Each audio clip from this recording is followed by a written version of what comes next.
As we usher in a new era, the dance between man and machine echoes with the pounding heartbeat of an uncertain future. The fear of the unknown has always been a companion in our journey. And now, as we embark on a convergence of human and artificial intelligence, it manifests in a new form. This silent whisper of fear grips us, contemplating the possibility that machines, born of our brilliance, might one day surpass the very essence of our existence.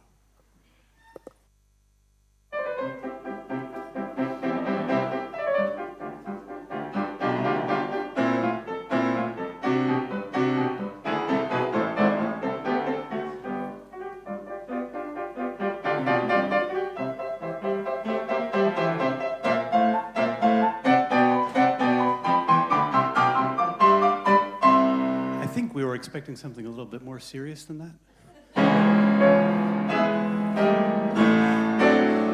All right, that's enough of that. We had to declare the existence of a piano. You know, we have to start somewhere. So this is a conference about artificial intelligence, as you know. And what we're going to do is we're going to start with this idea of the shadows of darkness. You know, this fear that we're in, perhaps. Or perhaps this unreasonable exuberance about what the future might hold with the help of artificial intelligence. So what I'm going to try and do is, since I'm speaking to a general audience, it's very hard to say. I mean, I know that I've got a world-famous expert in statistics here, and I've got all sorts of people who are just afraid of artificial intelligence, don't know anything about it. So what do? Well, I decided to do this. Well, we decided. We've been working on this for a year now. Start out with a little bit about what do we mean? What are we talking about when we talk about artificial intelligence? Then we're going to get into some examples of human creativity. That's one of the things that helps us to see what the differences are, what the possibilities are, and also what the enduring value of the human person is, that we shouldn't fear any technical development taking away from us. And then I'm going to do a sort of a summary at the end that will help us launch into the question session, which I hope is long and fruitful. So let's start out here with a little bit of an idea. Now, I know that, so if I talk about linear regression, which I'm going to do in a minute, some of you are going to probably roll your eyes. But what I'm going to try and do is very quickly get the heavy stuff out of the way so that we know what we're talking about, we can define our terms. All right? So what are we talking about when we talk about artificial intelligence? One thing that we're talking about is pattern recognition. So if I ask you, you look at my jacket, and if I ask you, what does the jacket do, like, after the sleeve? You'd be able to tell me very easily. You've got these blue lines that repeat with a certain frequency, and you've got some black and white lines in the middle, and you would be able to say very easily, like, what happens next in that sequence. You'd be able to predict the future. So one of the main things that we're talking about when we talk about artificial intelligence is pattern recognition, right? Now, another thing that you can do is if you give a computer a bunch of information, you can ask it to predict the next element in the pattern too. So here you go, linear regression. This goes back to Gauss and Legendre and Galton from the 1800s. You've got a bunch of points, and you try to fit a line, and usually call it the line of best fit, right? There it is. And that's not actually the right one, just that statisticians in the audience will recognize. But the point is that given some kind of information, given some kind of data, there are methods which are deterministic, which are numerical, which can be programmed into an algorithm that also have predictive power. So the point here is if that data is something about the natural world and you find a line of best fit, you expect that future measurements of whatever that feature is will be somewhere, within that line. Now, of course, there are a lot of assumptions that we're making by saying that, but gives you the idea that you could tell a computer to do this and it could do it. Let's take a slightly more difficult situation, clustering. So the classic example is you've got a bunch of different flowers and you measure the length of the petal and the width of the petal, and you're wondering, can I classify the species of flower based on those two things? And, well, we can get to this crazy example. You can see that those blue and red clusters represent different parts of your data. Again, we're measuring features, so physical features of the flowers. And as we do that, what happens is the different species cluster into different zones of this space. And then we have many different methods. This is a sort of a simple clustering method where we try to draw a line between those two areas, and that'll distinguish the two species. Now, the version that you saw right before the screen went crazy was overfit. Maybe you know that term. So we can make that line so flexible that it fits around all the data points. But the problem with that is it's perfect on the training data, but it has less predictive value than it would have had if it had been a little bit less perfect. So that's a problem that we see over and over again in the methods of artificial intelligence and statistical learning. So the next thing I wanted to show you, which I'll just describe because we're not going to be able to see it, is neural networks, right? So neural networks sounds like this very complicated, very strange topic. What do we mean? We're talking about an artificial brain, something like that. Well, let me just give you an example. One of the classic examples that proved the importance and usefulness of this method was a neural network. I'll tell you what it is in a second, but here's what it did. You'd throw in hundreds, millions of pictures. Cats, dogs, humans. And they go through this magical box and they get separated out into the right category, okay?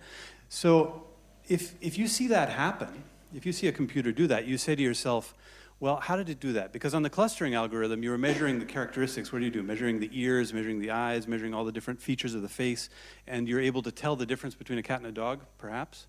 Well, sort of, but not exactly. What's happening inside of a neural network is a little bit more complicated than that, and I wanted to try to see if we can get to understand a little bit of what it is.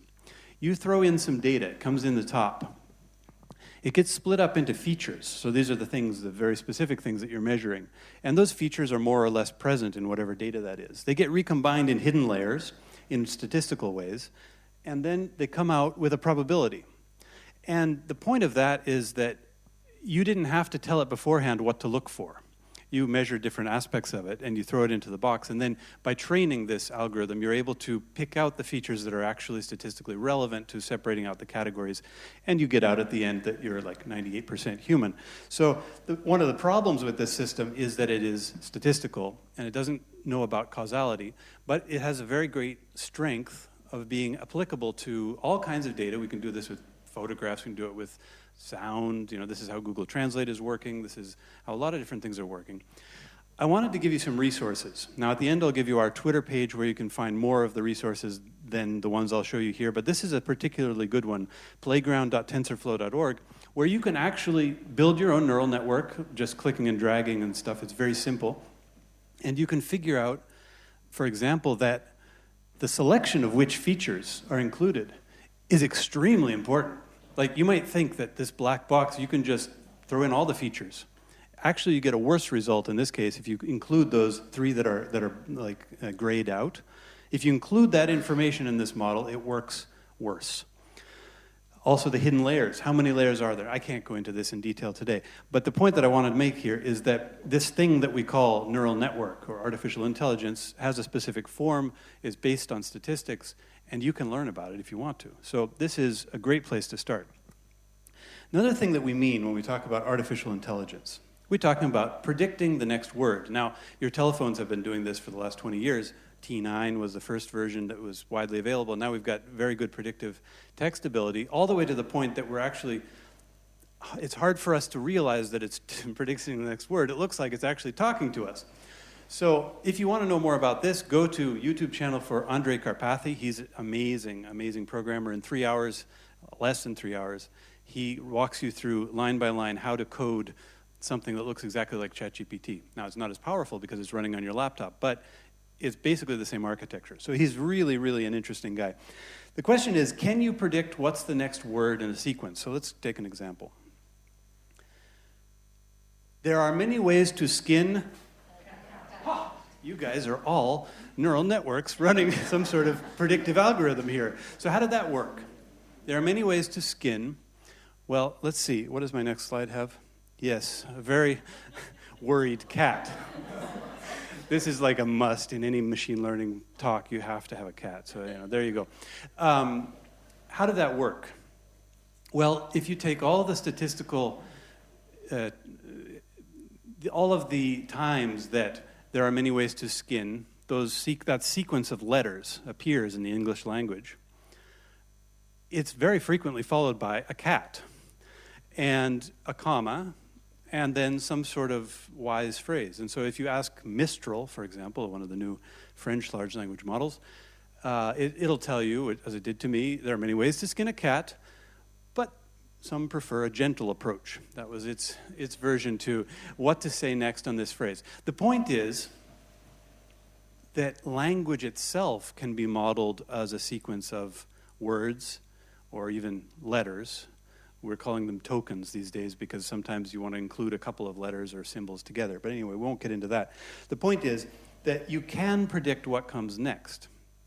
Now, if we do that, and this is what really kind of shocked the world in November of 2022, and the months after that, when ChatGPT went live, it looks like it has consciousness. It's predicting the next word, and then the next word after that, and then the next word after that. But the context window can include now 1 million tokens. You can throw in so much information that the language model, by predicting the next word, looks like it's having a conversation with you or writing a paper or a letter or all kinds of different things. So I'm telling you this, I'm insisting on it a little bit just to say what we mean when we talk about AI, in this case, is a fairly simple, fairly clear, but very powerful method of statistical analysis of language, of text, okay? So one way we can think about these various things that I've talked about so far is that we're talking about maps or models or representations. So like that line that I showed you, you've got a bunch of data. That's the real world. And then we say, I think it's linear, and I'm going to fit a line to it. And you fit a line, that's a model. That's not the world, that's a model of the world. It's a representation of the world. And it has some predictive value often, if you were right, that actually there is a linear relationship between those things. And the same is true about the clustering, the same is true about the language model. So we have sort of a map of the world. We've got a lot of information, and then we drew a summary of it. So that's another way that we can think about what we mean by AI. That we're going from a lot of variations, we're going from a lot of data, a lot of, variations I guess is the best word. We're going from the variations to a theme. You know, ChatGPT is really good at summarizing things. Well, that's because that's what it is. It's like a gigantic summary of a lot of text, a lot of information. So this is very interesting, and these things actually are quite similar to something that humans can do too, if we look at our experience, and this is probably why it seems so concerning to us when Bing tried to convince the New York Times journalist on February 15th of last year to leave his wife and be with Bing. Now, Bing was a large language model running on the Microsoft servers, but that conversation, you can read the transcript, it's on our Twitter channel too, it's absolutely amazing because it really does feel like another person. And yet, it's just a statistical prediction of what's the next word in the sequence. We can do that. But we do a bunch of other things too. And I'd like to point out a couple of those things. One is that humans learn very quickly. If you show a 3-year-old girl a cat, she knows what a cat is for the rest of her life. No questions asked. That's a cat. You have to show a computer about 1 million photographs of a cat before it's able to recognize to 98% certainty that it's not a dog, right?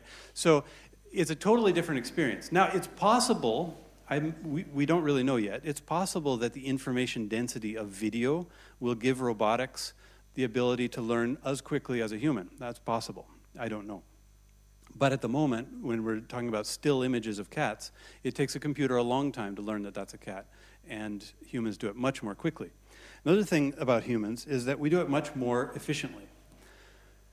You need literally to have a power plant to run GPT-4, and it takes about 1 million times less energy, so 10 to the 6th, less energy to run a human brain. It's a couple of watts, 12 watts, something like that.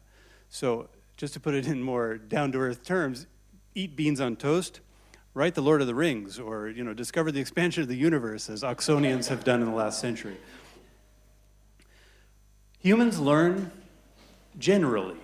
This is something very, very interesting and also quite controversial at the moment, because OpenAI published a paper a couple months ago saying that they had clear evidence that their language model was able to learn logical relations for arithmetic. It was able to learn the logical rules of arithmetic.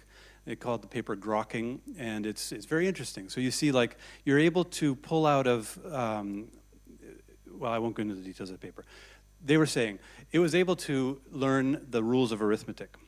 Another paper says that, hang on a second, if you teach the large language model that Tom Cruise is the son of, what's her name? Mary Lee Pfeiffer. And then you ask the large language model, am I going to get this straight? who is married? No, you say the other way around, whatever. You say, he's the son of her, and then you say, so who is she the mother of? The large language model isn't able to remember, isn't able to figure out that mother and son are reciprocal relationships. So this is another interesting thing, that you have language models that look like they're extremely intelligent and well-read, they know everything about everything, but they don't know logical relations. So this is another thing that is pretty mysterious. How is it that humans arrive at logic? How is it that we arrive at logical relations? It's not, apparently, the same way that the large language models right now are working. I'm running out of adverbs, so let's do initiatively. We do something that's very special, and this is going to be the central part of the presentation. I'd like to point out that large language models, in order to say anything at all, we had to do, there are many ways to skin. That's a prompt. Now, when I said that, in many of your brains popped a cat, right? And that's what happens to the large language model. So you give it a prompt, you give it a starting point, and then it can continue from that place. But notice the difference. We write prompts. We wonder about things. David Deutsch here at Oxford said, in reality, only a tiny component of thinking is about prediction at all, let alone prediction of our sensory experiences. We think about the world, not just the physical world, but also worlds of abstraction, such as right and wrong, beauty and ugliness, and now I can't see it anymore. The point is, we wonder about things. Where does that come from? This is a really important question. Where does that initiative come from? Where is it that we start to do things that are creative? Not only from variations to theme, but also from theme to variations. Now, in order to prove my point, I'd like to go back to that little ditty that we started out with. This was written by Diabelli, who, Anton Diabelli in 1819 got this brilliant idea. He's an entrepreneur in Vienna. He's also a composer. He's a publisher. He gets this idea. I'm going to write a little theme, 2 pages, and I'm going to send it out to the 50 most famous composers in Vienna, because there were a lot of famous composers there. Liszt, Schubert, Beethoven, Czerny, you name it. And they're going to all write a variation, and I'll publish the Diabelli variations with my theme and their work and become rich. And that's what he did. So he wrote this little theme, and let's hear it again. Just remember what it was.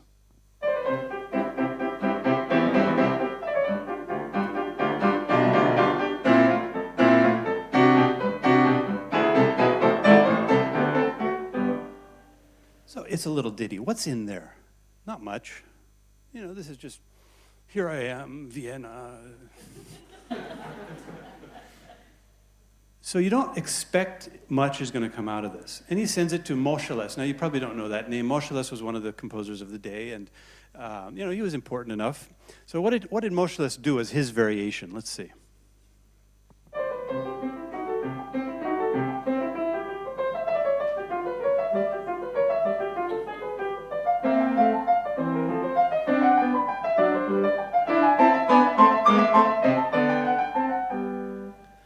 You can hear the original is in there, right? You can tell it's a little bit embellished. And this is like, as a large language model, yes, certainly, I can embellish upon your phrases and make your letter into something a little bit more flowery. And this is exactly what he's done. He's taken the structure of Diabelli's theme, and he's added a little bit of stuff to it, right? Diabelli sent it to Schubert. What did Schubert do?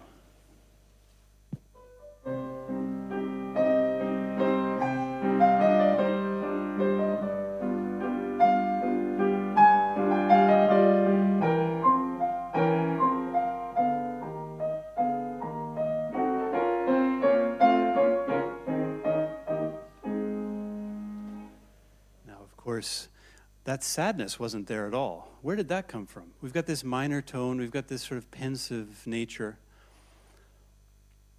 Well, it could come from a lot of places, right? It could come from Schubert's experience. It could come from his sickness. He was sick. It could come from his introspective nature and his history and his family and his genetics and all kinds of different places. But the point is, it wasn't in that theme. It's something else that's coming into here. There's some other source of this. How about Liszt? So Liszt was a young student. He was 11 years old. And he's a student of Czerny, who was a famous pianist at the time. Czerny gets the theme from Diabelli and says, well, I don't know, how about you write one too? And he gives it to Liszt. What does Liszt do?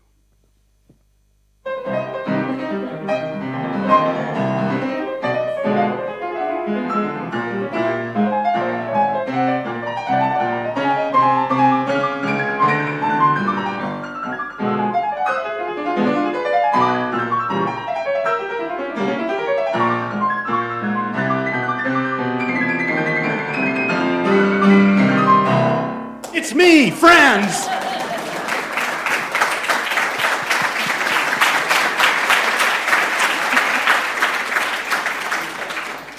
Yeah, so we got this guy like, yeah, you guys, it's me, Franz, I'm here.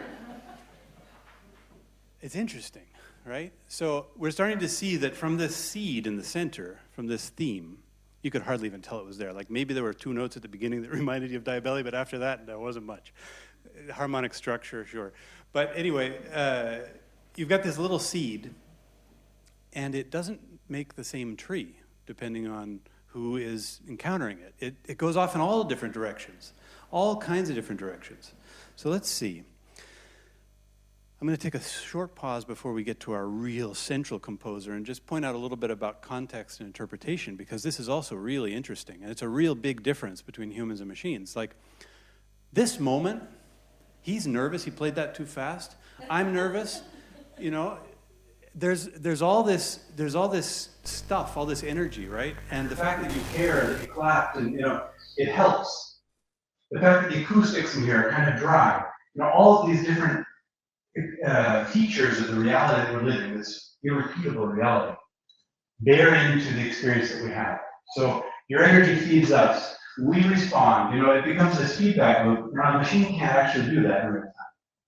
There's a feedback loop across time. So all of the text that ChatGPT and all of the language models have ingested contributes, but in various ways. Like you've got way more Reddit on there than you have in medieval philosophy. And that's not because it's more important, but it's just because that's easier to have. You've got a lot more text there. But it's also not reacting to us in real time. So just to point out that our human experience has amazing richness in it, that the language models aren't even close to being able to replicate. Now you can sort of imagine that maybe one day you're going to have processors fast enough, running efficiently enough without needing hundreds of thousands of watts of energy. And you're going to have the ability to get all the features. We might think as materialists that all of the information in this room is captured in sound waves and light waves and all that. That might be a way that we can think about things. But we are very far from being able to reproduce that. So this is part of the reasonable and unreasonable hope and fear part of the presentation. I'd just like to point out that the richness of our experience far exceeds what we're able to model. Okay, let's get now to our center. So, Beethoven. Diabelli sent this piece to Beethoven as well. Beethoven being Beethoven. Didn't write one variation. He wrote 33. And it took him 4 years. So it's like, okay, this is a totally different plan. Let's see, how did he start? What was his first variation?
There are many princes, but there is only one Beethoven.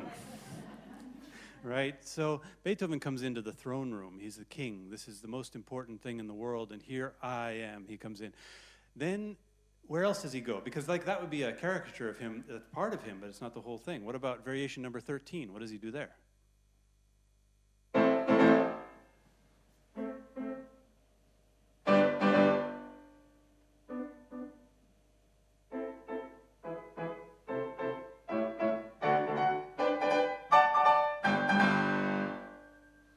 He's painting with emptiness. The frame of the picture is notes, but the piece is silence. Now, where did that come from? There wasn't any silence at all in Diabelli's theme. There probably wasn't much of that in anybody else ever before Beethoven. Like, this is just this weird thing that comes into being. So that tells us also there's something else here. There's this initiative. How about variation number 23, or 20, sorry. Oh, yeah, I wanted to tell you first the name. Variation 20, the Sphinx. The Sphinx.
Maybe you had some thoughts about mystery, unanswered questions, the Sphinx.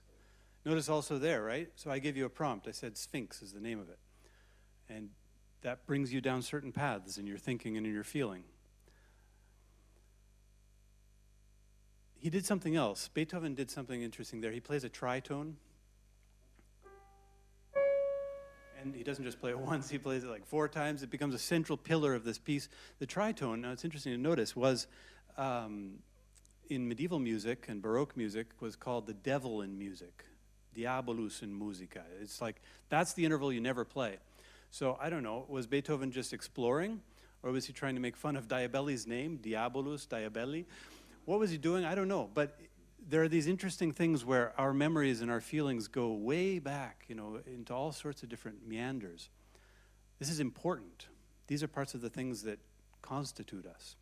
Now, I'd like to give you an invitation. We're going to listen to one last piece here before we go toward the next part of the presentation. This is a particular situation, right? You're all facing this direction. You're sitting in the dark. Nobody can see your face.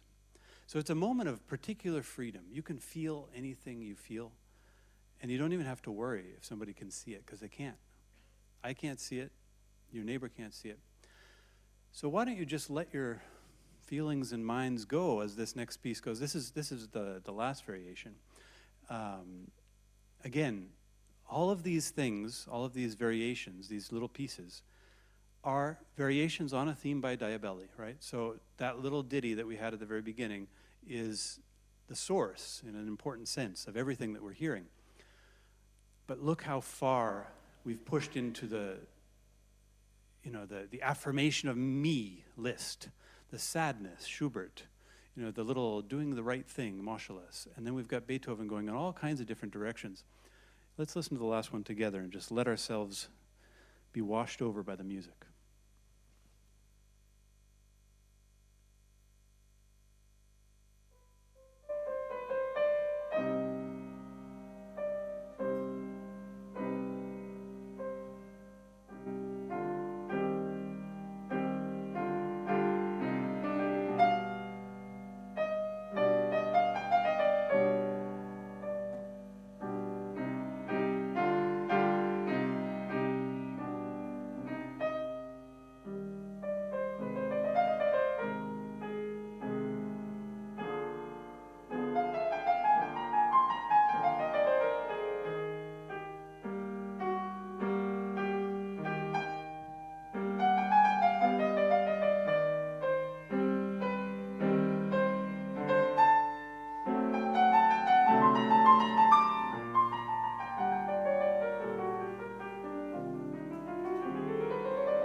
Don't you wish it would finish? But Beethoven left it there. We have this expectation of where it ought to go. Now, of course, these are themes and variations, so he does wind it up, but that's the end of this piece. And maybe your thoughts drifted off to your life, your memories, your feelings, your loves, your lost loves, your gratitude, your joy. We are complex beings. There's a lot in there, and the music helps us to experience it. So we've talked about what we mean by artificial intelligence. I've tried to give you some examples of what we mean by human creativity and what are some of the aspects of our beings. I'd like to finish with an image to tie these things together. And we're going to, in like 2 minutes, do the history of humanity from the beginning. And we began in the darkness, right? It was cold. We were hungry. And at some point, somebody lit a fire. We don't really know when. Was it 60,000 years ago or 2 million? Probably more like 2 million. But anyway, we don't know when, and we don't know who did it. We don't really know why or how. Did they find a tree that had been burning from a lightning strike or something? But we do know that at some point somebody lit a fire. And we know that society kind of formed around that fire. It was better there. It was warmer. And we also know, if you've ever had a fire, that after a while it burns down and you have to go find more wood. And we also know that although there was society forming around this nucleus, this warm spot, there were also people going out into the darkness to find wood. And along the way, they found other things too. They found things to eat. They found better campsites. They found all sorts of things. And they started to tell people as they came back, look, we were walking through the forest and we found this thing. This is amazing. And then the other was, well, where is it? And we started to draw maps. And we started to explain and make a tradition that would go from generation to generation about where the good things are. And as we did that, These maps took many different forms. They were on paper, they were on something else, I don't know what. They were also in our minds. We started to create maps of these points of light, right? There was one fire, then there were two, then there were 10, then there were 1,000. These points of light in the world that spread out over all the continents also were forming trails in our minds. Our neurons were connecting. As we were experiencing the world, our neurons connect and they form a map, which is another representation of the world, right? So we have a representation that's on paper map. We have a representation that's in the neurons of our brain. And why not? We have representations that are in artificial neural networks, that are these abstract nodes connected by weighted probability to each other, that when they receive some kind of input, can output some kind of prediction that is a map of the world, right? So the things that I showed you before, the artificial neural network, ChatGPT, or even just the simple linear regression, are models of the world, they're maps of the world. And we've been doing this for a long time. It's something, I think, fundamental about humans, that we've always had this thrilling and dangerous need to see what lies beyond the next hill.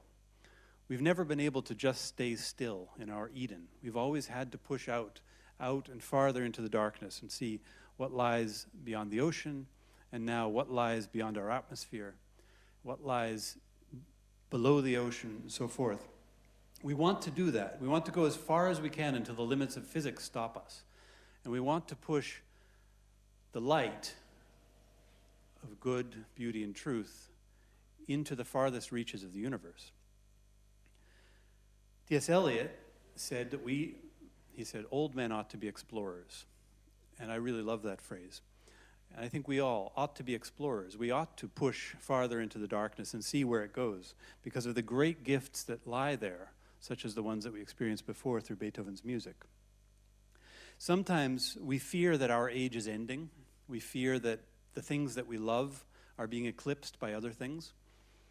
But I'd like to say as a central message that the fire that caused us to build our cathedrals and our legal edifices and develop science and write our great literature and our great music, that fire is still here. We still have that capability. That hasn't gone away. What we do have as a possibility is to explore too small of a territory. If our territory is reduced to 2 inches by 4, yes, our minds and the maps that they contain could become so small as to become less than human. Yes, we could use our artificial intelligence and the powers of statistical prediction for an easy dopamine fix or for control of the masses. But we could also use those same things in order to refine our senses, to see farther than we can see with our naked eyes, to touch more deeply. Speaking with a large language model can be a way to avoid work, but it can also be like speaking with a librarian who has read every book in the library and who can nourish my thinking with their knowledge. So I want to point out that it's not necessarily the case that we're going to go up and up and up. History could decline. But it's also not necessarily the case that the golden age lies in the past. History could be better and better. It depends on us. This is the central thing I want to say. And so what I'm going to do is I'm going to say, what future do we want? This is the question. What future do we want? And since we're in this setting where we don't have to just get off the stage and take an applause, let's have some questions. Let's talk about it a little bit. We don't have space, obviously, to resolve all the questions, and I couldn't tell you everything I know about artificial neural networks or whatever, but did I convince you at least to not have an unreasonable fear or an unreasonable hope? Did I show you some of the limits and some of the greatness of human beings? Let's take some time and have some questions.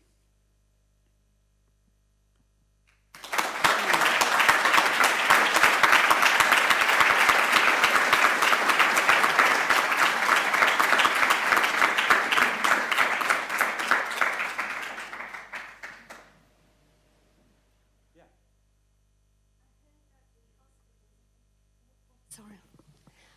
I've heard I've heard that in hospitals, AI is used quite a bit in order to prioritize. So, for example, you have 10 people go for a scan.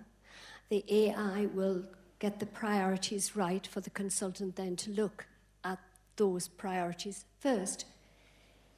Is there a possibility that AI could get that wrong? Yes, of course. There is the possibility. Doctors get things wrong too. I work for a company that's doing something quite similar to this, which is, trying to predict. Yes, it's basically exactly what you just described, and it's a very difficult thing to do. There's a lot of information that you have to try to summarize, and that's difficult for a human or a group of humans, and it's difficult for a machine. It's not a simple thing. And yes, error is part of it, right? We sometimes get things wrong, and that can be part of the way that we judge in the beginning, like what do we think is more urgent? It can also be a question of what resources do we have available, and then human error knows many other, possibilities too. Yes, of course it can get things wrong. The good ending, the good outcome is sometimes humans are unable, there's a good bit of work, Kahneman, for example, is a great one for this, that shows you the structural biases in the way that we judge things as humans, and the fact that there are certain situations which we always get wrong. And like we're just not able to perceive statistical reality in the way that it actually is. And so we can have tools that help us to make a better statistical choice. These things are being built. They aren't perfect yet, but in some cases they're good. Hello, thank you very much for your talk. My question actually follows up. Yes, sorry, hello. My question actually directly follows up with the first question. Given the fact that nowadays research in AI and machine learning pretty much focus on having a beyond human level of performance, but the topic of uncertainty and lack of knowledge in machine learning still remains very niche, and it seems that only recently the researchers actually tried to focus on having this level of having the machine aware of its own unawareness in a way some experts would be in their clinical expertise or any prediction kinds of areas. My question is, given that there's not a full-on consensus, even like, yes, there's not a full-on consensus among professionals and experts in their own specific domains as to how to quantify their own ignorance and how advanced they are in their own expertise, how do you think we will ever reach a point where our research would actually match that level of disagreement that we have, and if there's actually ever a way to resolve it? Yeah, I don't know the answer to the question, but I think this is where the hubris of whatever domain, right? So there was a time when physicists used to say, I was a physicist, used to say, everything is just physics, right? Because everything is just atoms. But, then there are layers of difficulty to every problem that end up telling you, yeah, actually, no, you can't reduce everything down to atoms. That's not the whole story. And I think that what's happened in machine learning is we've become so enamored by the power of our models, which are very powerful, right? But we've become so enamored by that we've become blind to their limitations, and now the limitations are coming out, especially in high-value domains. Like, one of my friends is working with JP Morgan, and the problem is, you'd better not get it wrong, because that's a lot of money that's going to be lost if you do. So it is becoming a high-value question, being able to know the limits of your knowledge. But that also immediately becomes a philosophical question. And our friend from before, I think, did a very good job of explaining where some of these boundaries actually connect. And you end up asking a question in another domain in order to resolve the question that you had, that it was apparently a technical question. So yeah, I think, it brings us toward interdisciplinarity of its own nature, yeah. There was somebody here in the middle. Yes.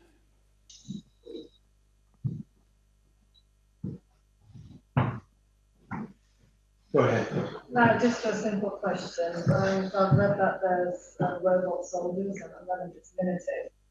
We've had various futuristic films which are now seeing more possible of robots going rogue, and then you've got, I think it's in Japan, they've got robots that teach, and how do you stop it going a little bit crazy? Because you've got program training, then it does learning to understand, and then, you know, what if it goes all pear-shaped, and the more of it you've got, then we've got no control.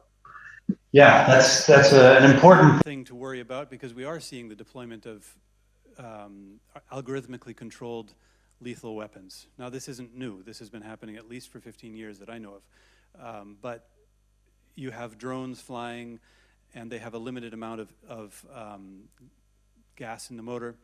So at the beginning of the trip, they're going to be conservative. They're not going to fire their missiles unless they're very sure. But, you know, it's a probability, again. It's a 98% probability maybe, but not 100. Toward the end of the mission, it's more expensive and more dangerous to go back to the base with your missiles, so they're going to fire the missiles at a lower probability. I talked with a guy who actually wrote that algorithm. This is 15 years ago. So what we're doing today is probably of the same nature, more or less. I think these things are already being deployed in Ukraine. But this is why the question, what future do we want, is so important. What future do we want? This is not inevitable. I think that the possibilities to improve education, you know, robot teachers, may exist.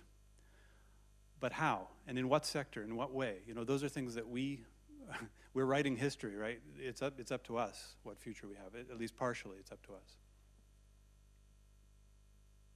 us. Yeah, thank you for your talk. I think you pretty much convinced me that the AI doesn't match up to human creativity. So in that respect, I'm not very concerned. But I do have two other concerns. The first one is sort of related to the previous questions, and is that you see that more and more large language models create their own models, and there are a lot of unpredictable. Well, for example, translation models in English all of a sudden learn to translate in Farsi without ever been given the assignment to translate in Farsi. So you see that sometimes these models can learn themselves. And I know that a lot of artificial intelligence researchers in the community are therefore concerned, because they think like, oh, okay, so if they at some point would reason that oxygen is not necessary anymore, then they could maybe like interfere with oxygen systems. So that's one thing, like technology related. The second thing relates to your question on what kind of world do we want. And what we also see now is that most of the research being done now is being done by big tech companies who have access to a lot of data and also a lot of computing power, which is necessary for AI. And I'm not sure if they really have our best interests at heart. So, yeah. Fair enough. On that point, the intentions, you know, Adam Smith theorized that it was possible to not have good intentions but have good outcomes. That might not be true. And that's a complicated question. I don't feel like I can address it in any sort of depth. The question about whether the models can learn of their own accord, I think is actually helpful in order to be less afraid of this and less worried about the intentions of the big tech companies, because they saw Farsi in their training data. It's not like they made it up.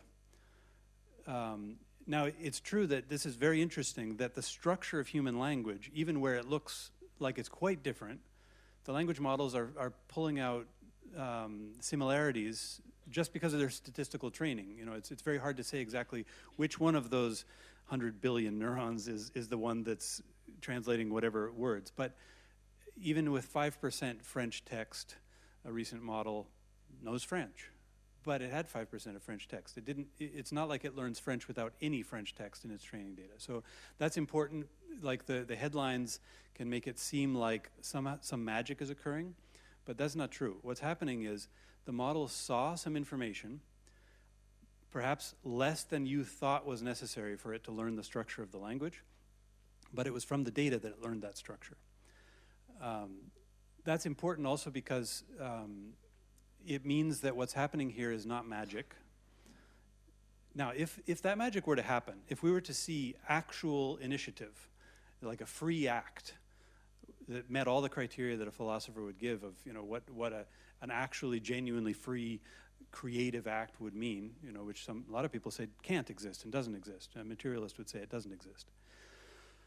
If that were to happen, then, you know, I would have to re-examine my position. Actually, a year ago, I did think that was happening. When I saw what Bing was doing with that journalist from the New York Times, that was a big moment for me, and I spent several months digging into this stuff for precisely the reason that I thought we had created a consciousness. And I'm convinced that that's not the case, because now I'm working directly with the models, I'm seeing exactly how they work, and I have to say I don't think that's what's going on here. And that's why I'm pointing out the differences between humans and these models, because the best antidote to fear, in my view, and the best way to make good choices for the future is precise knowledge and gratitude. Like, I'm so glad Beethoven wrote that stuff, and I'm so glad he can play it. I'm so glad, you know, because this is a whole universe that exists within me, but it didn't have words if Beethoven didn't write it, you know. It wouldn't have had expression. So a big tech company can have my pocketbook at heart, you know. They can want my data so they can manipulate me in one way or another, and they're going to be able to do it for some amount of time. But I do have a lot of faith in the structures that we have developed over the last 6,000 years of written civilization, that we have gone through this before, and tentative attempts at monopoly have existed before, and we have worked our ways through them, sometimes with great difficulty, but we've done it. I think we can do it again. Yeah, in the back. Thank you very much for the presentation. It was very interesting. No, I think, like, speaking about this thing about creativity, I wonder what you think about this, because in my perspective, what seems to me is that the kind of like still the big difference, let's see, in how the human mind, how human beings work and the artificial intelligence works, it seems to me, before the creativity seems to me relying on the idea that you can have universal thoughts, let's say abstract thoughts. So I can think about beauty, I can think about the man. I'm not just thinking about 10 different people that I see in a room. Or I can think about, yes, justice, and not just about just things. So this idea of abstraction looks to me, well, it's interesting because it's exactly what, like, for example, Plato says in a lot of dialogues, is the idea that what really matters and what really differentiates you from an animal, or it's the fact that you have universal thought. And it seems to me that the creativity is grounded by universality in this sense. So the fact that I can have an horizon that is a total horizon upon things makes me being creative. It's like, give me the possibility of being creative, because I possess the concept of the things. But some people, like, as you were showing, like, kind of like put in discussion this idea and seems to think that there is a kind of abstraction in AI, in the way in which AI works. I wonder what you think, if you would agree with this kind of distinction, if it's still meaningful today. I go back and forth on that pretty much every day. I mean, there are days when I think that we are made of atoms and that's the whole story, and there are days when I think, you know, this is just not reducible to the material interactions between atoms. I don't know, I lay my heart bare saying that. It's not a position I'm proud of, but I'm trying to see what is true. And every time we try to point at, well, there's the soul, we get it wrong. And every time we try to say, well, then it doesn't exist, it's like, haha, no, that's not true. So it's one of those questions where I ultimately feel like God is winking at me every time I try and solve the problem, you know, and say, this is the definitive answer to everything. And he's like, yeah, okay. So yes, universality. I think creativity is easier to see. And so that's why in a presentation like this, I'd rather, you know, special effects, piano player, you know. But definitely the ability to generalize is one of the biggest mysteries. Like, how is it that we do that? It can't be induction, like that just doesn't work. And that's what the large language models are doing. They're trying to do sort of an induction from lots of examples, but it's not, that doesn't bring you to a law, you know. So there's like an architectural problem with what we're doing. There's a logical problem. It's not going to bring us all the way to consciousness. Somebody, yes, go ahead. Yes, thank you. Sorry, can I? I'm very glad you started the presentation describing the difference between how machine and how human beings learn. I think a lot of people will have experienced how children talk to Alexa or how children try to interact with Google. And clearly they don't understand how a machine works, and we need to teach them. They are digital natives as much as you want, but they don't understand how a machine works. And with LLMs, that's even more hidden. You get the impression that you're interacting with a human being, and you're not. So they need to understand these are machines. They work by certain rules, and they are extremely dependent on the kind of data that you feed to them. So to me, it's very important to democracy that we teach in primary school that these are machines and how they work. And secondly, and even more importantly, we need to really not stop teaching them the humanity, teaching them how the human brain and the creativity works. Because otherwise, we keep having these fears about machines becoming human or about machines substituting. So this illusion that machine can substitute humans, and we invest money in the wrong place. So machines should help us free us our space so that we can devote our time to creativity, to care, to the things that humans are best at. I don't know if... That's a possible outcome. That is a possible outcome. And, definitely, I want that kind of education to happen. I'm working with elementary school is a little early for me, but I'm working with some high school kids doing something similar to what you just said. And if anybody else wants to be allies, I'd be on board with that. Because, yeah, I agree. We who lived in the world before internet, we who lived in the world before LLMs, have a grave responsibility to teach all of the things that might be hidden and might be invisible to our children and our students. Absolutely. Large language models, LLM. Yep.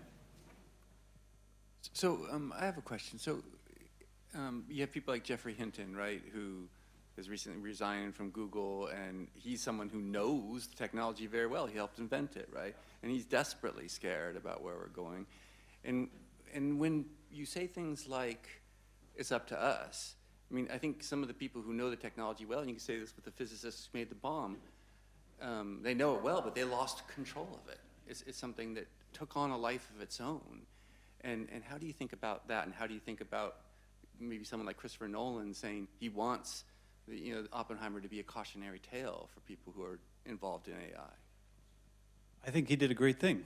I think that Christopher Nolan, I was worried that it was going to be a pro-war message when I saw the publicity for that film, and I was very glad that what he did was not that. What he did was show us, I mean, it was a little too long, and I think there were some limits with it, but what he did was help us to think, to a certain degree, about what we're doing now. And I think that's what I mean when I say it's up to us. Like, it's not easy to say beforehand who precisely, by standing up and saying, I respectfully disagree, is going to be the leader of the movement that ends slavery or ends apartheid in the United States not very long ago. I mean, it's not easy to say beforehand that Martin Luther King was possible. It's not easy to say beforehand who are the people who are able to change the course of history, but they certainly exist. And we could be one of those people. And to look at these large companies as if they were monoliths that cannot fall, well, Google didn't exist 20 years ago. I remember, well, it did. 20 years ago it existed, but I remember hearing about it for the first time, and it was like, oh, what's that? I don't know. Yeah, it's better than Yahoo. Try it. And, that there was a starting point. And there's been an ending point to Yahoo, for sure, and everybody else, that there are lots and lots of these monoliths that then all of a sudden no longer have power. So, history is written by humans, and I think that's a really important thing for us to remember, because as we look with fear at things, and as we look with love at the things that we hold dear, we should also remember that since that time, 1945, we haven't bombed any more cities. Like, we have successfully navigated that. No. Yeah, we've tested them, but we haven't used them anymore in that way. Or biotechnology research. We made a decision, I don't know, 30 years ago, human genome research, we're not going to do that. And who made that? It wasn't an authority. There is no single authority. That was the scientific community and the nations got together and said, we're not going to do this. Then when they did it in China, somebody's thinking, yeah, they did it though. When they did it in China, what did they do with that scientist? They put him in jail. Chinese government did. So, like, there are also things where we've said, this is territory where we're not going to go. And we can continue to do that. You know, we can do that as humans. Yeah. Hi, I work in the tech team of a multinational company, and first of all, I think obviously AI is very powerful, and with everything that is so powerful, it's got great possibilities, advantages, etc., and also a lot of dangers. So I agree with you. You know, it's kind of up to us in the sense of humanity. What I've noticed, especially in the last 5 years, and I'm curious and kind of enjoying the process in a sense, is this kind of a religious approach to technology.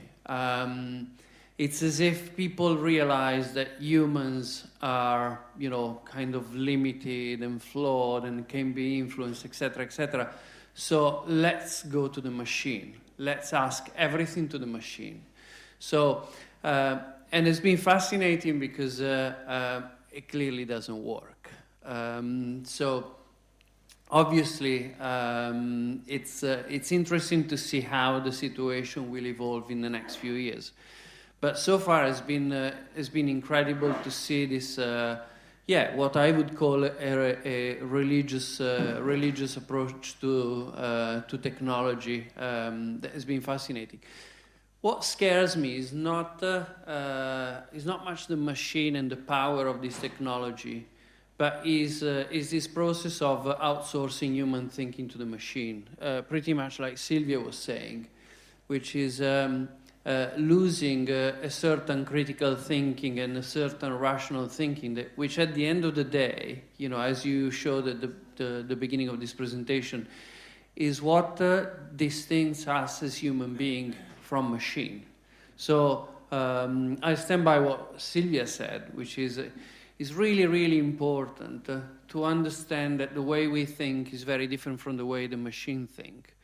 The collaboration between human and machine can be incredibly powerful going forward, but without thinking that the machine can mimic human thinking, and without thinking that human thinking should mimic machine way of thinking. Thank you. That was a very complex and dense intervention, and I share what you say. Marianne Wolf wrote a book about this a couple of years ago, saying that it looks like books are the optimal information storage and retrieval mechanism for human brains. Like that speed is better for us. Like, we go deeper in that way than in other ways. And so there's a part of this is also neurophysiological, where you have to ask, so what is the best thing for humans to optimize our actual skills and weaknesses and so forth? I don't have much to add. I just have to say that I think I agree with what you say.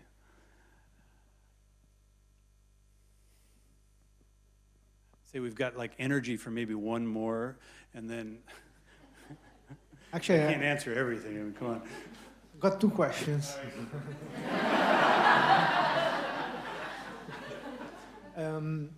The first one is about creativity. Often creativity is about using some paradigms from one subject on another subject, and you can come out with new things. So, in a positive way, how do you see this happening with AI? The second question is related to the first. So often I heard programmers saying that they don't fully understand what happens behind, under the hood, of the statistical models. Yeah. You know, when they train machine learning, they don't understand why the certain values are weighted in a certain way. So if you use machine learning to train with data from reality, is there a way to reverse engineer what the certain models, certain emergent behaviors from reality? Is there a way to understand better what's behind, basically? Yeah, thank you. That's an interesting question. So, sort of, right? There are people who have been trying to, and some, every day there's an article that says, we did it. We figured out what the grandmother neuron is inside of the neural network that is the one, To some extent, they've been able to do it in some cases, in some models. The general case has not been solved. And I don't know if you can, because I think the nature of a statistical model is that the information is distributed. So I don't think that it'll be possible to point at which neurons to lobotomize in order to pull out some specific content. There are lots of people working on that. But so the other question, the creativity one, is connected. And let's see if I can make the connection explicit. So I'm working with an artist, a painter, who is... he has an experience of synesthesia. So as he paints, he hears sound associated with the colors of the painting. And for 30 years, he's been saying to himself, I wish I could hear this music, but not here. I wish I could play this music to my friends, and we were talking about this, and I said, well, why don't we try and write a program that could do that, run through some of the things. Yeah, time's up, I know.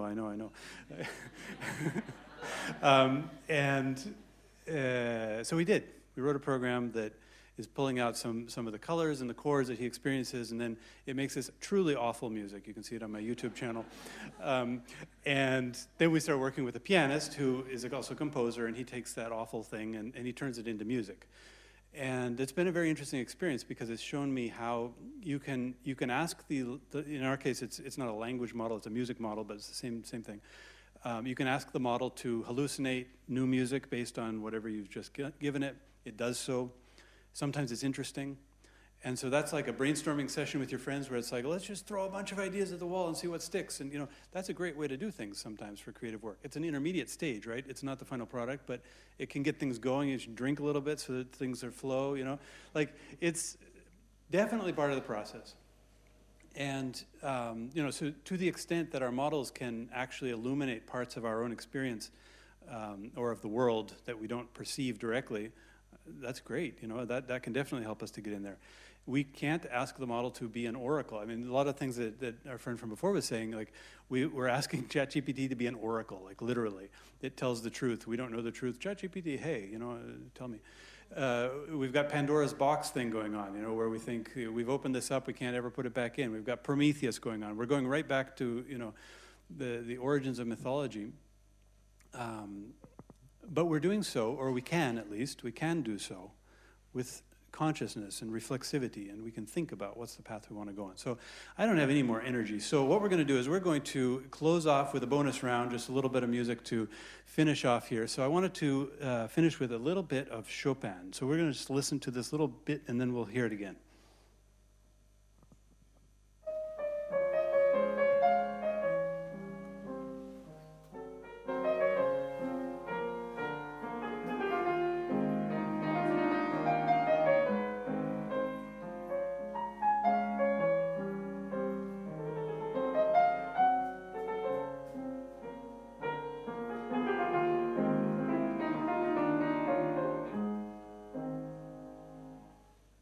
I don't know if you know what that piece is called. You've probably heard it before. It's quite famous. But this is called the Farewell, right? This is the Farewell Waltz, the Waltz of the Adieu.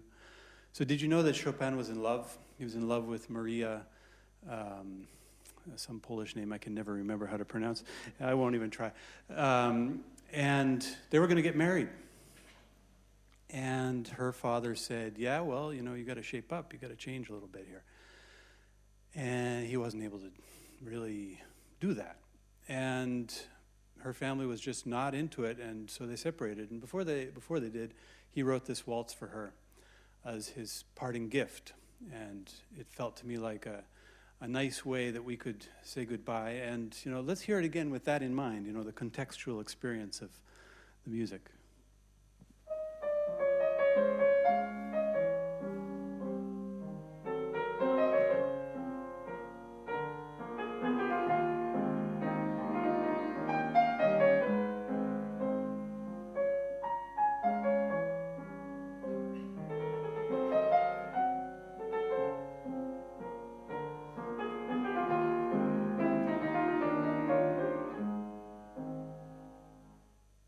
Of course, 2 years later, he dedicated it to Elisa Peruzzi. And then 2 years after that, to Charlotte de Rothschild. Life is complicated, my friends, but it's very beautiful. Thank you.